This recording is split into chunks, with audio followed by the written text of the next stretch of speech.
국내 코로나19 발생 특징 가운데 하나는 종교와 관련된 감염이 많다는 겁니다. 경우는 조금 다를 수 있지만 5천 명이 넘는 신천지 집단 감염을 겪기도 했는데요. 최근에는 예배와 소모임 과정에서 확진 환자가 나오고 이를 고리로 한 이른바 N차 감염이 이어지고 있습니다. 방역 당국도 심각성을 인정하면서 종교 시설에 적용할 강한 대책을 검토한다는 소식인데요. 자세한 내용 유재복 해설위원과 함께 알아보도록 하겠습니다. 어서 오십시오. 네. 우선 좀 발생 현황부터 알아보도록 하겠습니다. 새 환자가 지금 60명 넘게 나왔습니다. 그렇습니다. 여드레 만에 62명이 나왔죠. 지난 20일에 나오고 그 다음으로 이제 많은 편인데요. 그런데 통상 일요일은 그러니까 일요일 0시 기준이니까 그 기준의 통계는 토요일자라고 봐야 되겠죠. 네. 근데 토요일이나 일요일은 대개 그 검사 수가 절반 이하로 줄어듭니다. 네, 그래서 네.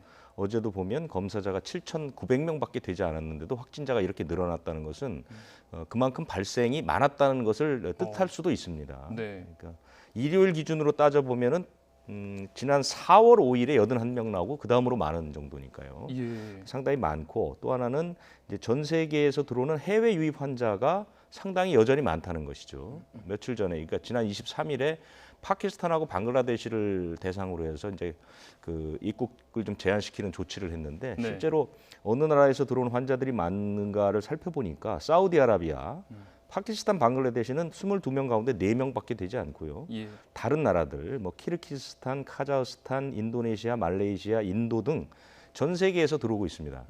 전 세계적으로 지금 확진자 수가 1,000만 명을 넘지 않았습니까? 그러면서 예. 이제 사실상 전 세계적 팬데믹 현상이 계속되고 있는 상황이기 때문에 한두 나라를 제한한다고 해서 이 해외 확진 그 유입 환자 수가 줄어들 것 같지는 않고요.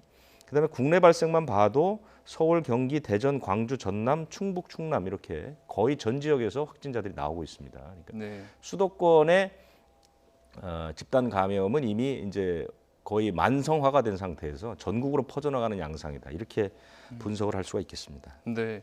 주말이라서 좀 검사자가 적어졌는데도 불구하고 네. 확진자가 많이 나오고 있는 상황인데 이게 종교 시설에서의 집단 감염이 지금 좀 문제가 되고 있거든요. 우선 서울 왕성교회 감염 환자가 20명을 넘었고 또 이게 뭐 예배보다는 성가대나 MT 같은 네. 밀접 접촉자가 많은 이런 모임에서 좀 감염이 이루어지고 있는 것으로 보입니다. 코로나19의 발생한 지가 이제 우리나라로 치면 5달이 좀 넘었는데요. 네. 그동안 쭉 관찰을 해보면 이 코로나19 바이러스는 반드시 감염될 만한 상황이 있으면 어김없이 발생합니다. 네. 이 왕성교회의 그 집단 감염도 이게 그럴 수밖에 없는 조건들이 어느 정도 성숙해 있지 않았나 이런 생각이 드는데요. 네. 지금 현재까지 조금 전 발표를 보면 27명까지 이제 확진자가 늘었습니다. 예. 지난 24일에 31살 여성이 확진을 받았는데 이 여성이 그러니까 지난 18일에는 성가대 그리고 19일, 20일은 그 MT를. 대부도로 MT를 갔습니다. 네네. 참가한 사람들이 뭐 12명, 20명 정도밖에 되지 않은데 이 사람들 사이에서 이 감염자가 굉장히 많았던 것이죠. 네. 아무래도 성가대는 여러분들이 그림을 그려보시면 알겠지만 그 많은 사람들이 한 자리에 아주 조밀하게 모여서 같이 노래를 부르는 그렇죠. 그러니까 침방울이 상당히 튈 수 있는 그런 조건이고 MT는 같이 숙식을 하기 때문에 사실은 접촉이 굉장히 밀접 접촉이 일어날 수밖에 없죠. 네. 그런 상황에서 확진자들이 크게 늘지 않았는가 이런 그 감염된 사람들이 또 예배를 보면서 지금 예배에 참석한 교인만 1,700명 정도 보고 어휴, 있거든요. 네, 네. 그러니까 이 많은 사람들 속에서 다시 감염을 일으키는 이런 상황으로 번지지 않을까 싶습니다. 말씀해주신 것처럼 교인이 많기도 많고요. 또 이 확진 환자들이 뭐 교사나 호텔 직원 이렇게 직업도 다양하고 또 동선도 굉장히 복잡해서 네. 추가 감염 우려도 좀 나오고 있습니다. 그렇습니다. 그 나누 초등학교 그 시간 강사 이 남성이 이제 문제가 좀 되는 것이죠. 이분도 21일과 23일에 있는 그 예배에 참석을 하면서 감염이 된 것으로 지금 보이는데요. 이 학교의 그 교사, 교직원, 학생들이 한 160여 명 정도 됩니다. 예. 그래서 지금 검사를 받고 있고 이제 학생들은 등교를 못하게 될 그런 처지에 놓여 있는 것이고요. 그 다음에 그 광화문에 있는 포시즌스 호텔 사우나 직원도 확진이 됐죠. 그렇죠. 그리고 서대문구에 있는 이대부고 교사도 이제 확진이 됐고, 네. 그 다음에 이제 20대 여성은 이 모임에 참석해서 감염된 상태로 추정되는데 결혼식장을 참석을 했습니다. 네. 결혼식장 참석해서 예식뿐만 아니라 식사도 같이 했거든요. 네. 그렇게 되면 결혼식이라는 것도 금방 아실 수 있지만 아주 많은 사람들이 모이고 또 조밀하게 이제 접촉을 할 수 있고 뷔페 같은 데서 식사를 또 같이 하거든요. 네. 이 여성은 CCTV를 분석해 보니까 사실상 상당히 그 마스크를 잘 착용하고 있었는데 식사 때는 착용을 할 수가 없으니까요. 그렇죠. 네. 같이 식사한 사람들이 한 7명 정도가 지금 자가격리가 된 상태고요. 이렇게 직종도 다양하고 또 동선도 상당히 복잡한데 이런 식으로 다양한 직종을 가진 사람들이 자기의 직업에 가서 그 직장에서 이제 N차 감염을 일으키는 이런 양상을 보이는 것이군요. 그렇죠. 교회 감염이 무서운 게 바로 그런 겁니다. 네. 교회 감염, 이게 경기도 의왕시 있는 교회에서도 지금 집단 감염이 발생을 했는데 네. 예배 참석한 신도가 30명인데 이 가운데 지금 절반 넘게 확진 판정을 받았거든요. 네. 아무래도 예배 때 이 방역 수칙이 제대로 지켜졌는지 한번 들여다봐야 될 것 같습니다. 우리나라는 아까 첫머리에 말씀하신 것처럼 교회 감염이 유독 많습니다. 네. 교회 감염이 유독 많고 그래서 사실상 이 교회가 한동안은 온라인 예배를 했던 적도 있죠. 그렇죠. 그리고 나서 대면 예배가 시작된 뒤에도 큰 교회를 중심으로 해서는 상당히 방역에 신경을 썼죠. 네. 그러니까 교회에서 할 수 있는 방역이라는 것은 입장할 때 발열 검사를 하고 또 그 신도의 거리를 좀 띄워놓는다든가 또 손소독제를 해서 손을 씻는다든가 마스크를 쓰고 예배를 본다거나 이런 것들이 제대로 지켜졌는데 어느 곳에서 구멍이 났냐면 소규모 교회, 그러니까 규모가 좀 작은 교회들 이런 교회들은 아무래도 모임 같은 게 이제 예배뿐만 아니라 이런 그 서로의 사교 모임 같은 것도 많고요. 또 대개 교회 안에서 식사를 또 같이 합니다. 그렇죠. 이런 이런 방식인데요. 아마 이 주영광 교회도 그런 상황이었을 가능성이 높은데요. 신도가 한 30명 정도가 예배를 봤는데 18명이 지금까지 감염이 됐거든요. 네. 그런데 한 명을 빼고 17명이 다 예배 참석자들입니다. 그렇죠. 그래서 그 상태를 좀 보니까 그 주영광교회라는 게 주상복합 아파트의 상가에 있는 조그만 교회입니다. 그러니까 네. 이제 상당히 드나드는 사람도 많고 지금까지 있었던 그 소규모 교회들을 보면 대부분 다 이렇게 상가 안에 있는 조그만 교회 그리고 분위기는 상당히 가족적이고 그렇죠. 같이 예배뿐만 아니라 일상사를 서로 논하기도 하고 식사를 같이 하기도 하고 이런 방식인데 이번에 주영광교회 쪽에서는 뭐 1.5m 거리 두기를 했다라고 이제 얘기는 했는데 방역 당국이 들어가 보니까 CCTV가 없습니다. 그렇기 때문에 이제 어느 정도 지켜졌는지 볼 수가 없고 네. 그다음에 전체적으로 환기가 충분치 않겠죠. 상가 건물 같은 데가 이렇게 환기가 잘 돼 있는 구조가 네, 아니니까요. 그리고 식사도 같이 한 정황이 있더라. 이렇기 때문에 아마 그런 그 산밀의 조건 안에서 감염이 확산된 것이 아닌가. 현재로서는 그렇게 추정이 됩니다. 그러니까 오히려 뭐 대규모 인원이 많은 교회보다도 이런 가족 같은 분위기의 소규모 교회에서 이 집단 감염이 많이 또 생겨나고 있는 것 같은데 방역 당국도 이제 종교 시설을 그래서 고위험군에 포함시킬지 지금 고민을 하고 있는 상황인 것 같습니다. 네. 고위험 시설에 포함이 되면 모임 자체가 좀 어려워지거나 뭐 상당히 강한 수칙을 이제 적용받게 되겠죠. 그렇습니다. 그 고위험 시설이 그 처음에 8개가 지정이 됐다가 이제 추가가 됐지 않았습니까? 예. 그래서 지금 뭐 우리가 생각하는 그 무슨 유흥주점이라든가 뭐 헌팅 포차라든가 네. 노래 연습장이라든가 또 뭐 이렇게 공연장 네. 거기에 최근에 추가된 것은 방문 판매 업체, 그렇죠. 물류센터, 뭐 학원, 대형 학원, 뷔페 식당 이런 것이 들어가 있는데 종교 시설도 거기에 포함시켜야 되는 것이 아니냐. 왜냐하면 지금 종교 시설을 통한 특히 이제 아까 말씀하신 것처럼 대규모 교회들은 나름대로 입장을 제한한다거나 네. 상당히 이제 그 방역 수칙을 지키려고 노력을 하기 때문에 사실 큰 감염은 없었습니다. 그런데 주로 작은 교회에서 그런 것이 일어나기 때문에 종교 시설도 어떤 방식으로든 고위험 시설에 들어가야 되는 게 아니냐 이런 생각들을 하고 있고요. 인천시는 실제로 이번 달부터 그 종교 시설 집합 금지 명령을 내렸습니다. 네. 이 고위험 시설에 들어가게 되면 가능하면 운영을 안 하는 게 좋습니다. 네. 만약에 하게 된다면 그 방역 수칙이 꽤 이제 까다로운데요. 그 QR 코드를 활용한 전자 명부라든가 뭐 마스크 쓰기라든가 이런 것들을 준수해야 하는 조건으로 운영을 하게 되는데 만약에 이런 것들이 지켜지지 않으면 바로 집합금지 명령이 들어가서 폐쇄될 수 있는 그런 조건들을 좀 지켜야 할 것 같습니다. 네.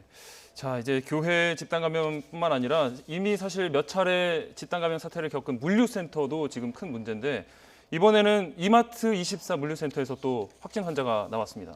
쿠팡에 있는 부천 물류센터에서 확진자들이 상당히 많이 나오지 않았습니까? 네. 100여 명 이상 나오면서 네. 물류센터의 근무 조건에 대한 이제 고발도 많았고 상당히 이제 문제가 많다는 그 얘기들이 많았죠. 직원들이 일용직 근무자들이고 뭐 이런 방식이 있었는데 그래서 물류센터마다 나름대로는 방역 수칙을 지키느라고 상당히 고심을 했는데 이번에 또 발생을 했습니다. 그 이마트 24의 물류센터에는 20대 남자가 확진을 했는데요. 네. 같이 근무하던 84명이 지금 자택 대기하고 있고 추가 확진자 소식은 아직 없습니다. 네, 네.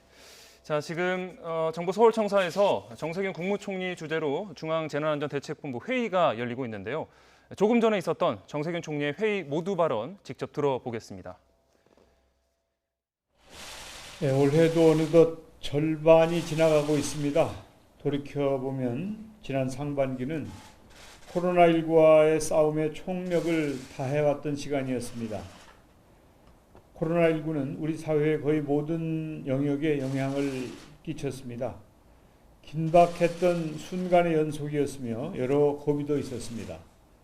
그러나 의료진의 헌신과 국민 여러분의 연대와 협력으로 지금까지 잘 싸워오고 있고 위기를 기회로 만들 수 있다는 자신감도 생겼습니다. 정부는 뒤쫓아가는 방역이 아니라 선제적으로 대응해가는 태세를 갖추도록 더욱 심기일전하겠습니다. 최근 일부 교회를 중심으로 집단 감염 사례가 다시 발생해 국민들의 우려가 큽니다. 특히 여름철을 맞아 적지 않은 종교시설에서 다양한 모임이나 활동을 계획하거나 대규모 행사를 추진 중이라고 합니다. 최근 사례를 보면 성가 활동, 단체 급식, 소규모 모임 등 밀접 접촉에 의해 집단 감염이 이어지고 다시 지역사회로 확산되는 경우가 많습니다. 행사 시 각별한 주의가 필요한 이유입니다. 당분간은 비대면 행사를 우선 고려해 주시고 부득이한 경우라도 거리 준수, 단체 식사 자제, 마스크 착용 등 방역 수칙을 철저히 지켜주시기 바랍니다. 7월 1일부터 전자출입명부제가 본격 시행됩니다. 약 한 달간 시범 적용과 계도 기간을 거쳐 미비점을 보완해 왔습니다. 개인정보는 철저히 보호하면서도 확진자 발생 시에는 신속한 추적 관리가 가능해질 것으로 기대합니다. 현재 고위험시설 8종에 대해서는 등록률이 80% 정도인데 시설 운영자 및 이용자들에게 편리한 측면이 많습니다. 관계부처와 지자체는 전자출입명부제가 편리하고 안전하다는 점을 국민들께 잘 알리고 사용 의무 시설이 아닌 곳에서도 도입이 확산되도록 홍보를 강화해 주시기 바랍니다. 본격적인 여름 장마가 시작되었습니다. 내일부터 제주도 등 지역별로 비 예보가 있습니다. 관계부처와 지자체는 집중호우에 취약한 지역을 미리미리 점검하고 보완해 주시기 바랍니다. 여름철은 여러 가지로 안전에 취약한 계절입니다. 최근 한 유치원에서 발생한 식중독에 대해서도 아직까지 원인 파악을 못하고 있어 걱정이 큽니다. 방학까지는 아직 기간이 남아있는 만큼 교육부 등 관계부처에서는 신속하게 원인을 찾고 급식 위해 요인이 없도록 선제적으로 관리해 주시기 바랍니다. 감사합니다. 네, 정세균 국무총리의 회의 모두 발언 함께 먼저 들으셨는데요. 여러 가지 내용을 이야기를 했는데 코로나19와 관련해서는 어떤 내용들이 조금 있었죠?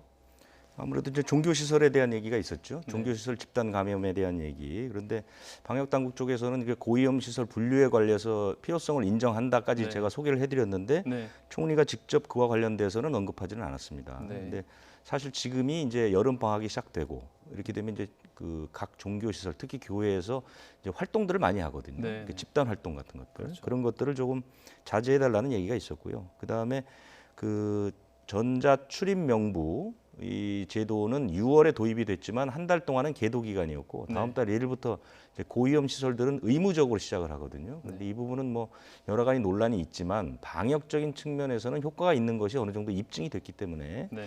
뭐 그 의무 시행 업체가 아니더라도 뭐 사용을 했으면 좋겠다 그런 얘기를 좀 했었고요. 네, 네. 모두의 선제적 대응 태세 얘기를 했는데 사실 방역 당국이 가장 고심하는 부분이 바로 이 부분이죠.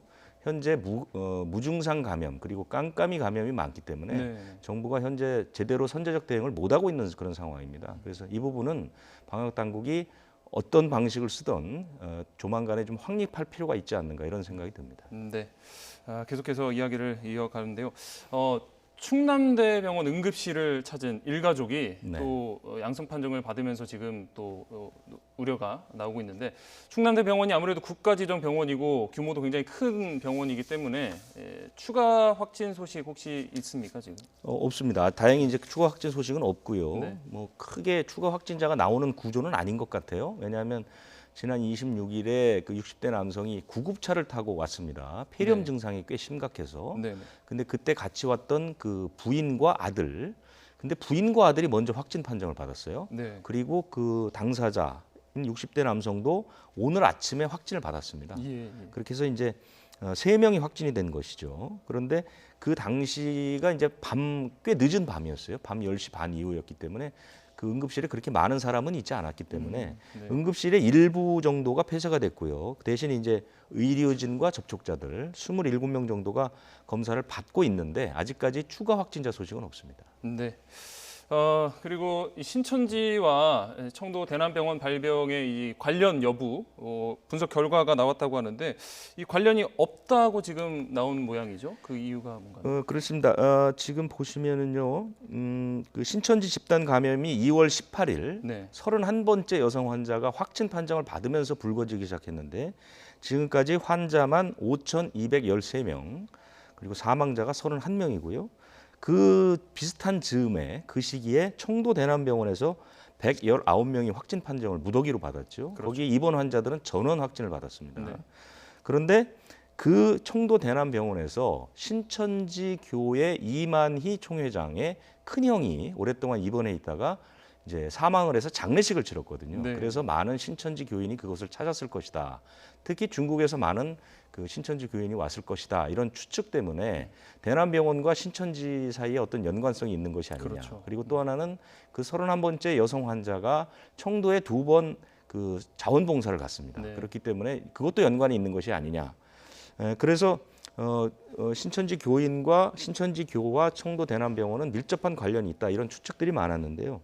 검사를 해보니까 관련이 없다 이렇게 나온 것이죠. 네네. 근데 그런 그 이유 중에 하나는 이것을 역학조사를 한 게 아니라 바이러스 검사를 했더니 네. 바이러스 검사 결과 유전적으로 차이가 있더라 이런 결과가 나왔거든요. 네. 네. 다른 바이러스였다. 그러니까 바이러스가 같은 그 바이러스를 좀 설명을 해드리면요. 네네. 그 전 세계에 있는 지금 코로나19 바이러스는 세 종류로 이제 분류가 그렇죠. 되지 않습니까? S, V, G 이렇게 되어 있는데요.